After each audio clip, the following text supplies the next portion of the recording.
Hey, this is Scott Hardesty with House to Home Nashville of Benchmark Realty, and today we're going to answer the question, how do we handle multiple offers as a buyer? So hopefully you don't have this happen to you, but it's very likely in this market that you will run into a multiple offer situation when you're trying to buy a home.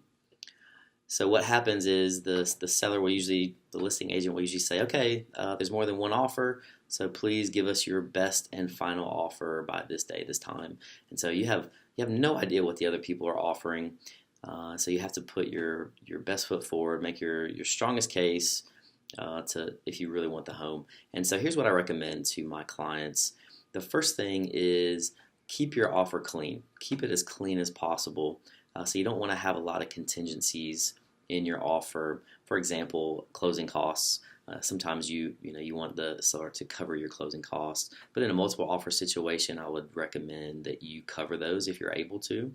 That just makes your offer look better and stronger. Another contingency that you don't want to add would be a home warranty. You can always pay for your own home warranty, and instead of asking the seller to do that, so that will make your offer stronger as well. Another contingency that you could, or another item that you could pay for and not ask the seller to pay for is title.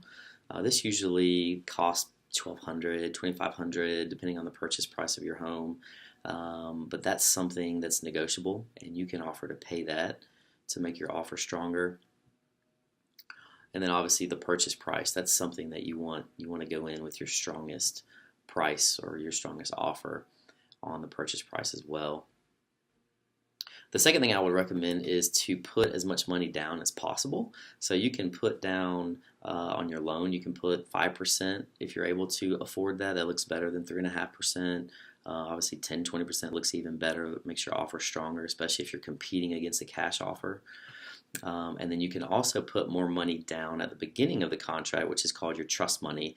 That money will go towards your closing amount at closing, but it just lets them know that you have a lot of buying power. So you could put down $3,000, $5,000 of trust money at the beginning that's held until closing. That could also make your offer look stronger.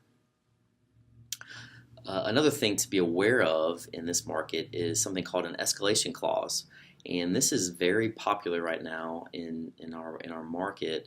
I'm seeing about half of, when I list a home and I have multiple offers, I would say about half of them have an escalation clause in them. And what that is let's say if the list price is $200,000, the offer would say something like this, purchase price to be $200,000, and then in the special stipulations it would say buyer willing to go up to buyer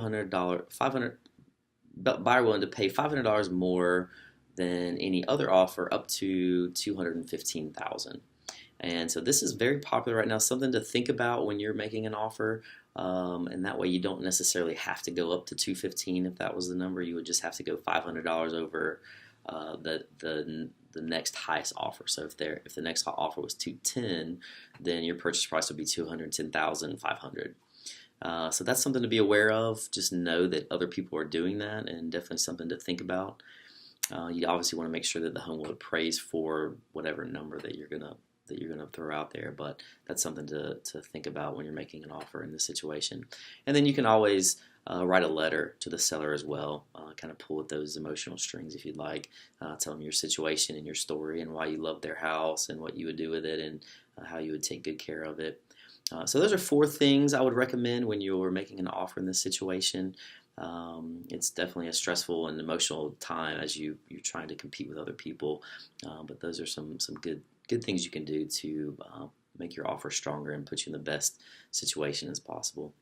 So thanks for checking out my video. Obviously, if you have any real estate needs or questions, I'd be happy to help. Give me a call, shoot me an email, and I will see you next time. Have a great day.